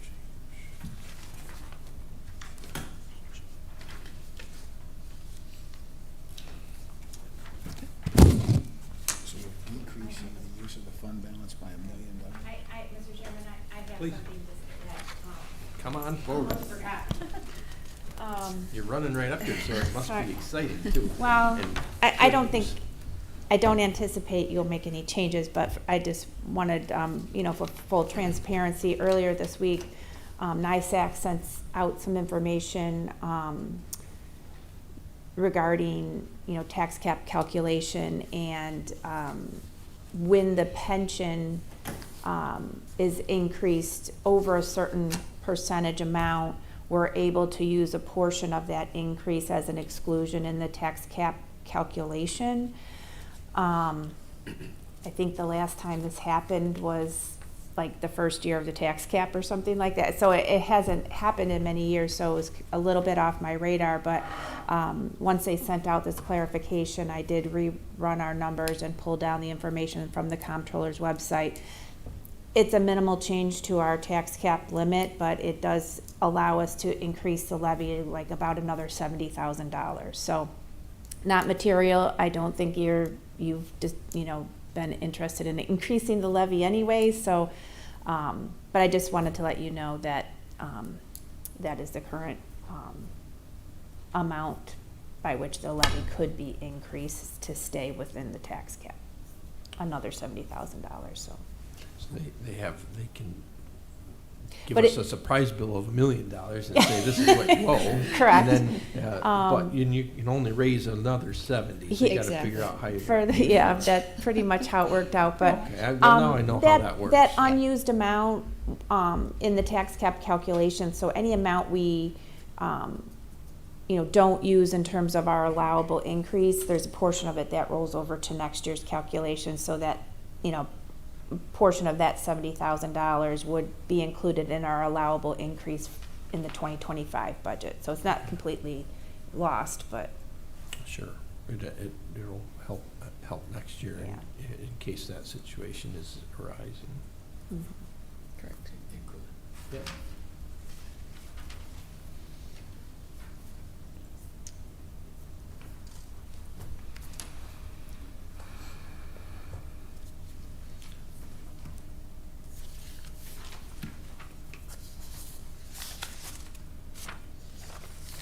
Did we already vote on this resolution in a previous meeting, or? Not really a resolution, because it wasn't. It was more, because it wasn't laid out in front of us. What you. Right. Yeah, what you. Approved Put was you to together make was what this. you wanted to pre-file, so now Okay. you're acting on the Okay, pre-file. I just yes. wanted to make sure we were clear on that, so our rules of order is correct. So, any other comments, questions? All those in favor, please say aye. Aye. Opposed? Carried. Thank you. Thank you. It's my understanding we do have a late resolution. This time we'll bring that forward. It's to authorize acceptance of the indigent legal services fourth upstate quality improvement and caseload reduction grant for the period of July 1, 2023 to June 30th, 2026. Good morning, Derek Gregory, Assistant Public Defender for the Public Defender's Office. Thank you to the chairman for adding this resolution under other. I'm before you to request authorization to accept the fourth Upstate Quality Improvement and Caseload Reduction Grant. Several months ago, I appeared and requested authorization to accept the third Upstate Quality Improvement and Caseload Reduction Grant. This is a continuation of that grant. We didn't anticipate receiving this grant, nor did we anticipate receiving the third Upstate grant. Based upon that, we did not include revenue in the 2023 budget for the grant, so the resolution increases our revenue for $50,000 and decreases our reliance on local share, the unassigned fund balance to fund the department. And then the $100,000 that we would receive next year is already included in our budget. So, and this doesn't have any matching funds, and it pays for one assistant public defender for salary and fringe. In your best knowledge, these grants sometimes you have unexpected, right? Yeah, we didn't expect to get this, but so why is it that case? Do they see what they have for extra, where the need is? Is it a need base, and they say we'll give you extra money for this program, or is it we didn't know we'd have the extra revenue ourselves to give you, and now we do, so we're going to give it to you? Is it just so different for each individual situation and grant? Well, in this particular case, I think that the grant got kind of lost in the shuffle, and we were eligible for the funds earlier, but that didn't become evident. So that's kind of when we received notice that we were receiving funding for the 4th upstate grant, that raised the question of what happened to the 3rd upstate grant. Okay.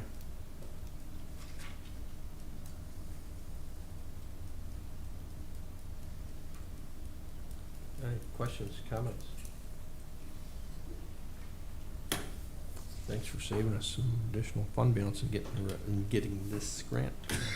Good news. All those in favor, please say aye. Aye. Opposed? Carried. Thank you. Thanks. I believe that's all that we had for resolutions and local law readings. Is there any other discussion or presentation? See Patrick coming up. Limited to 2 hours, I promise. Okay.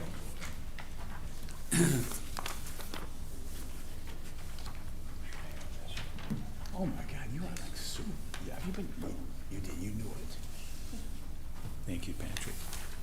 You got one.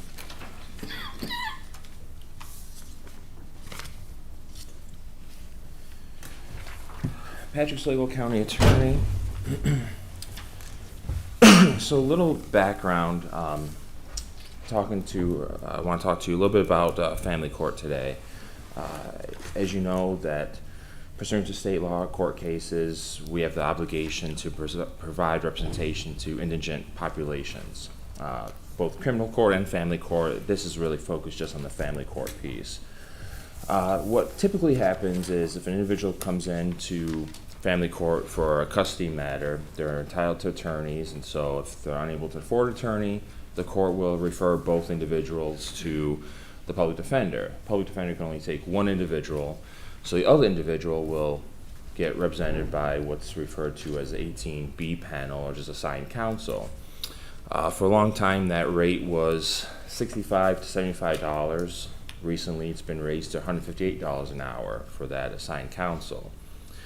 Prior to 2014, the county attorney's office had represented that individual, that conflict, as we call it. You know, public defender represents one, we would take the other custody case, and we provide representation to that individual. About 2014, a decision was made to kind of outsource that to legal organization. We use Law New York, and they have had the contract providing that representation under a flat contract since 2014. Unfortunately, because of the attorney shortage, they're no longer able to provide that representation, and so now we have a decision to make as to what to do. That first chart I gave you kind of breaks down the years 2022-23. Again, with Law New York, we were paying them a flat amount in 2022 of $147,810 to provide representation on 200 cases.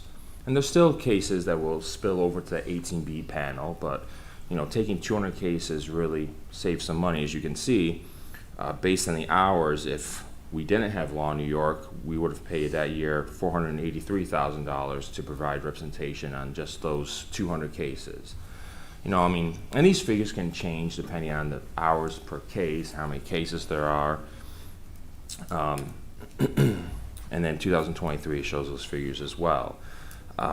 So really the decision is, once Law New York said they can no longer take those cases, the decision questions are, what do we do? If we don't have that piece there that stops the spill over to 18B, you'll see a raise in the budget of what we're spending.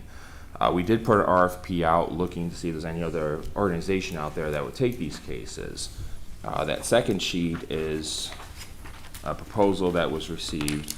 And as you can see at the bottom, per year of what they were charged to provide representation on 200 cases a year.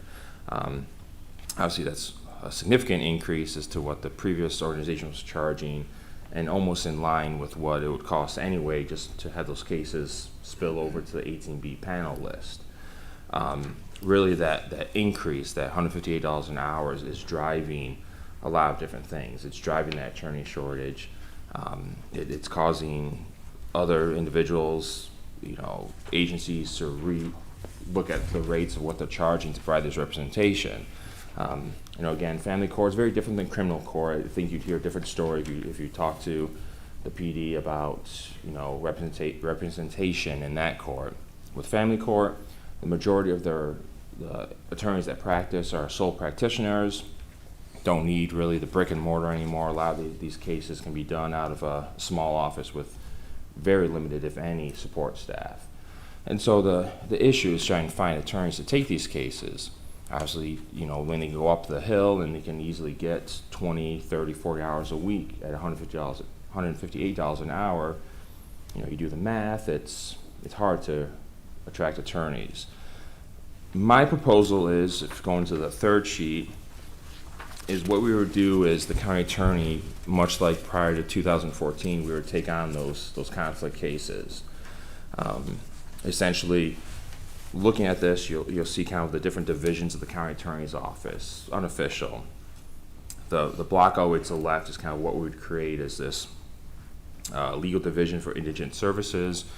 We'd have an attorney, maybe someday 2 attorneys in that block, providing representation to these custody visitation cases.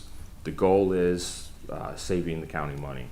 By taking on those cases, we could hopefully, referring to that first page, save the budget $300,000 plus a year. That's the goal. The unfortunate piece is we have to do something fast. Already Law New York has stopped taking cases as they work to close out the cases they have. So you're having some cases spill over to the 18B list as we speak. Our goal is by the first of the year to start taking cases in my office with the staff I currently have. Maybe we have a paralegal position that hopefully in the new year we can fill, which will help, and possibly come to you sometime in 2024 and seek another attorney to help out with this. But the goal is to take those cases, as many as we can, to help. If you go to the last page, is a breakdown of the different assignments in my office. As you can see, the issue is we take one of our attorneys and put them in family court all day taking those cases. The work has to go to other attorneys who are already loaded with work. And so you see a slowdown in things such as contract resolutions, departmental questions that are asked. In the short term, I think something needs to be done to save the budget, so to speak. In the long term, we'll have to look at how do we restructure, how do we bring on more personnel. We'll continue to look to see those agencies out there that would take these cases, as Law New York was doing for so long. But again, they're struggling to find attorneys as well. And as you can see by that proposal, they're looking to be paid the full rate of that $158 an hour. And so it's a struggle. But again, we have to provide the representation. Concern is, legally, do we have to take these cases? No. We could just say, the public defender takes the first one, and then there's a conflict, they assign an attorney, but it's gonna be a cost to us, as we have to pay for that, this county. So I presented this to Admin Services. I wanted to bring this to your attention as to what our plan is into the new year, and should I be coming for requests for an additional attorney? If we, again, if we could find one to take these cases. Again, the issue is you offer an attorney, come work for the county. We have great benefits, pension, guaranteed pay, but to come here and take cases that you can go up the hill to family court behind us and make $158 an hour, it's hard to attract, and that's what these other organizations are finding too, is that the attorneys that they have are leaving to go do it on a private basis. I have a question. Yeah. These extra workload, would that like dilute the efficiencies of what you guys will do? If you take more work on and without any attorneys or more attorneys, It's how going does to it affect the county? So it affects the county in terms of slower contracts, slower response times to questions.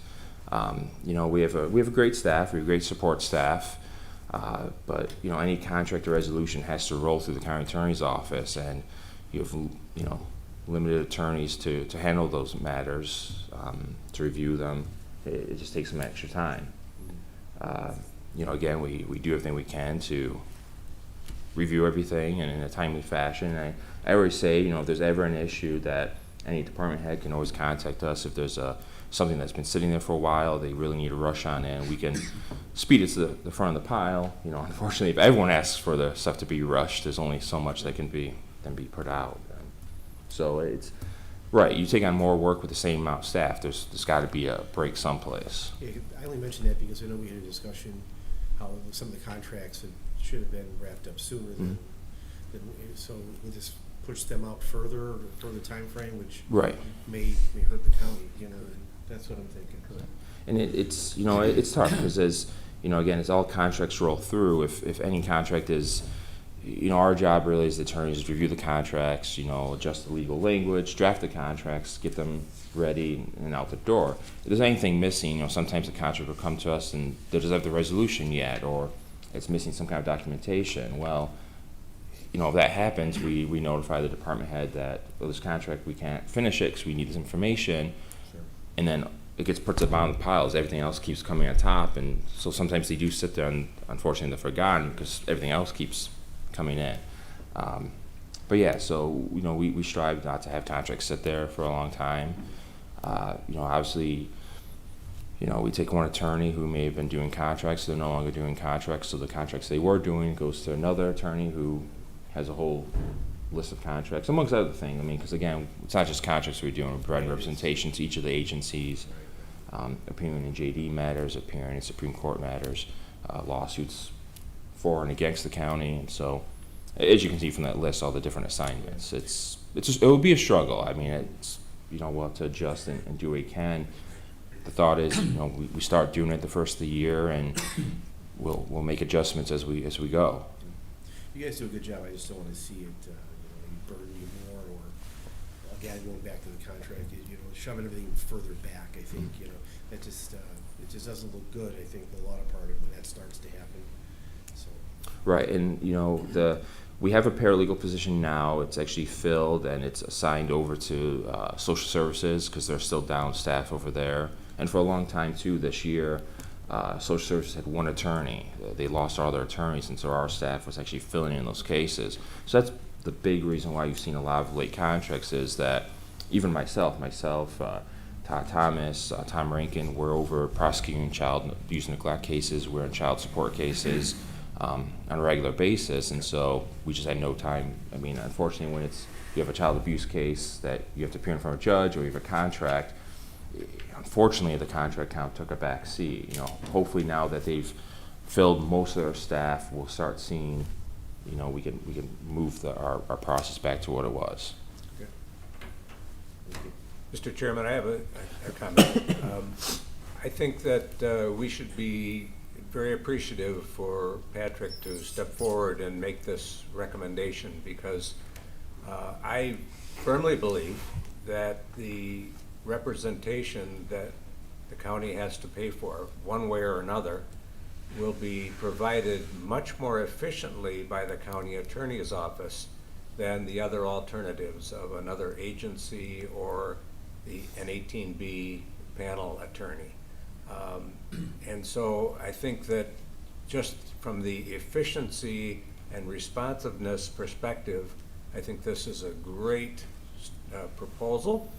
And of course, of great interest to this committee is that this has the potential to save the taxpayers a significant amount of money. So I really commend Patrick for stepping up to this and bringing this proposal forward and moving forward with it.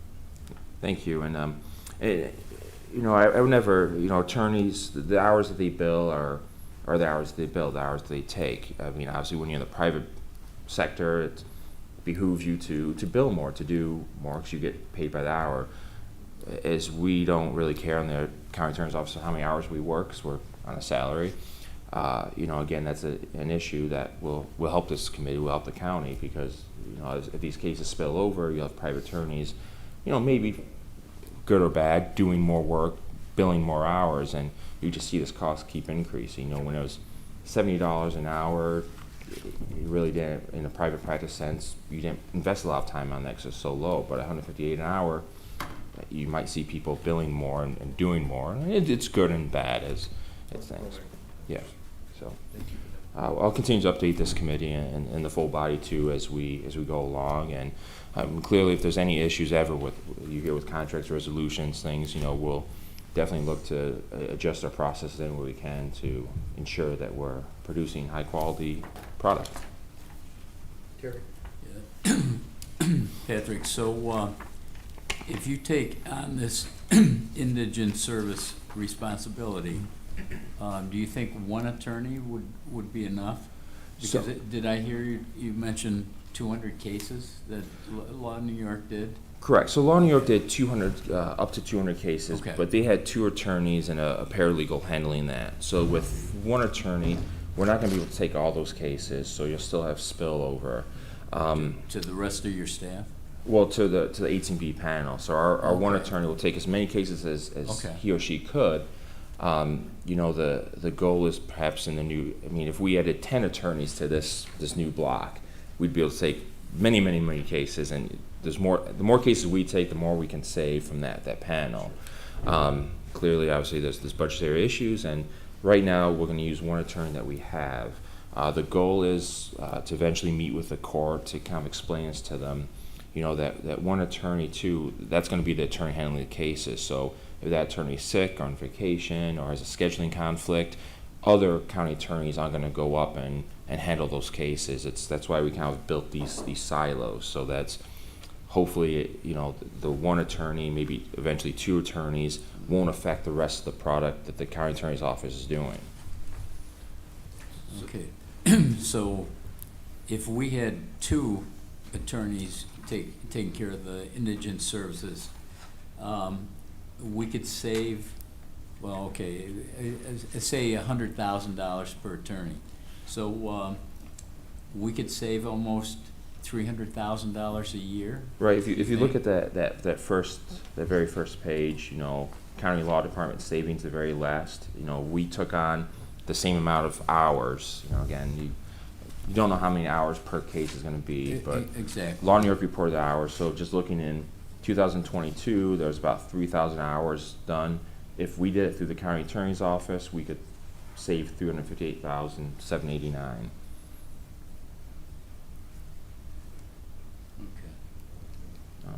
Because again, that's based on the county law department, based on an attorney, one attorney being paid not $125,000. That's their pay plus benefits.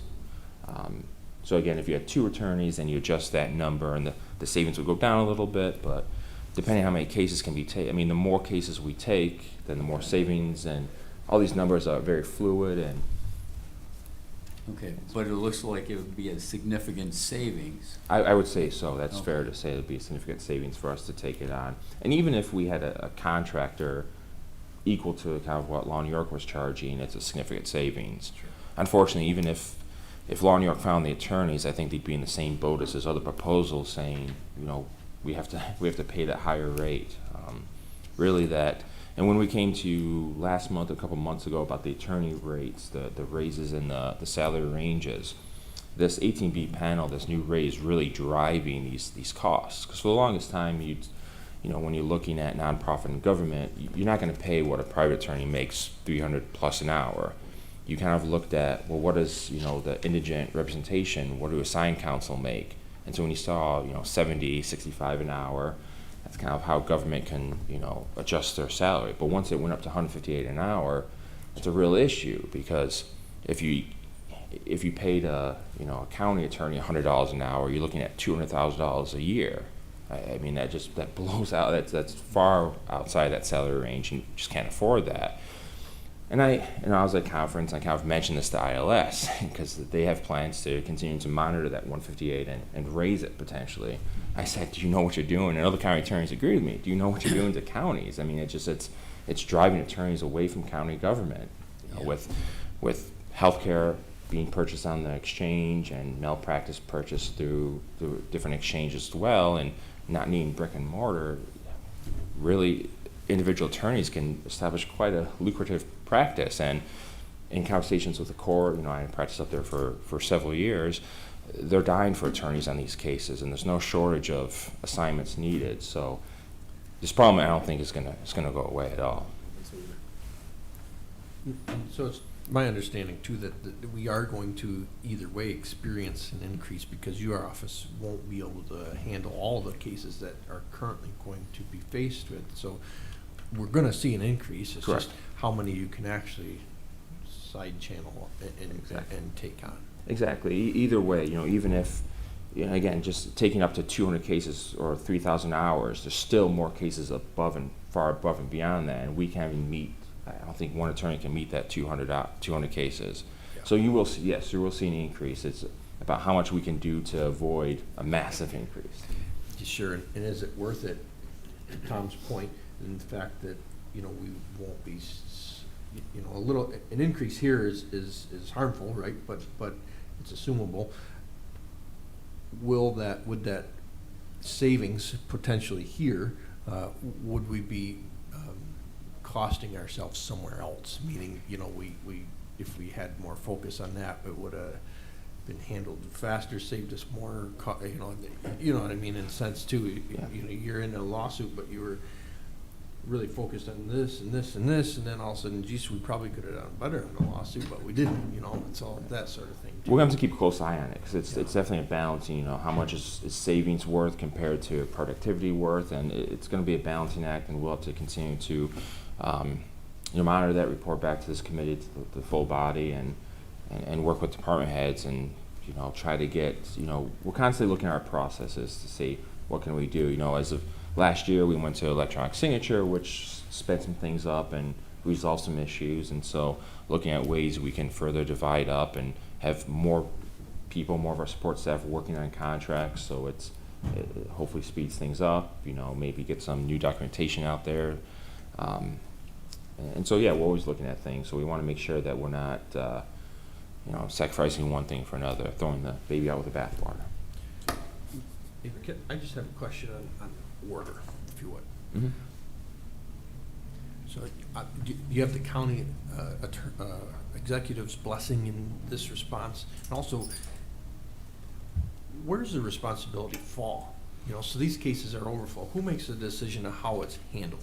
Okay, where does that order? You know, who's like, well, let's let the county law department take this. Should we let it flow over? You know, where's that decision ultimately fall? And obviously, you're here presenting to us. Is it also an ask from the legislature, or is it you're going to do it? I just want to make sure we have that clarity. Sure. So it's definitely, I approached the county executive about this, and he's on board with this, with the understanding and the savings. You know, at this point, there's really no ask other than just discussion with you to let you know what's going on. Eventually, I would expect that in 2024, as we see how things go, we'd be asking for budget amendments and bring on another attorney to help out. You know, again, and I think any attorney that we bring on would be offset by savings and taking on more cases. So I'm hoping, and we'll see how the numbers play out. I'm not by any means very well versed in math, and so I'll work with Kitty and Jen Swan about that to help me with those math things. You know, in terms of what happens is we sit down with the court and we talk with the court, and we let them know, and we've established a process, you know, again, post 2014, in that when a conflict comes in, anytime, because again, when a public defender takes one case, there's a conflict. He can't take mom and dad in a custody case. So whenever there's a conflict, the court knew then they would assign that case, that conflict, to Law New York. What we'd say is we'd meet with them and say, when there's that conflict, you assign the case to us. Kind of like what happened prior to 2014. And obviously, if we have a conflict for some reason, we would deny the case and it just get assigned to someone else. But we'd work with the court and we would just start taking those cases. You know, again, it's in our ability to do this. You know, it's not required by law that we do this. The law requires that we have plans in place to provide indigent individuals with representation, and having a PD's office kind of meets that qualification. And again, having an assigned counsel list also helps meet that qualification. This is just another method to, again, you know, hopefully potentially save some money. And Patrick, just to further explain that the judge is the one who decides when an additional representation is required. So the judge determines that there is need for additional representation and then requests it. Correct. It's up to the court to decide whether or not someone's entitled to assigned counsel or must have their own counsel. Child support's one that oftentimes, very rarely, is someone allowed an assigned counsel. Usually you have to provide your own. It's getting to the point where in almost every family court proceeding, you're entitled to an attorney. If you can't afford one will be assigned to you. Luckily, child custody cases, and we're only taking custody visitation cases, there's usually only two people, so the PD and we'll take one.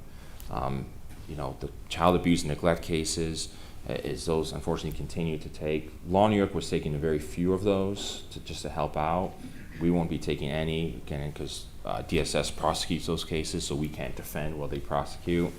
But those cases are going to continue to affect this. You know, those cases oftentimes you'll have 4, 5, 6 attorneys. I had one case, there was 11 attorneys, you know, all assigned on one case. So that's an issue, but again, that's a court decision as to who gets attorneys. You know, again, our goal is to just to do what we can to hopefully realize the budget savings, or at least a decrease in the increase.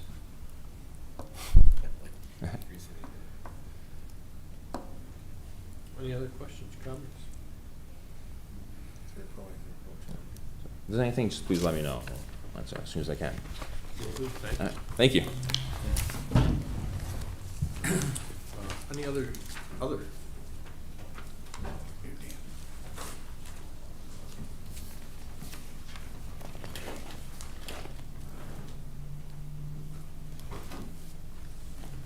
Entertain a motion to adjourn if there's no other business. Make a motion to adjourn. Second. All those in favor, please say aye. Aye. Opposed, motion carried. We are adjourned. Thank you.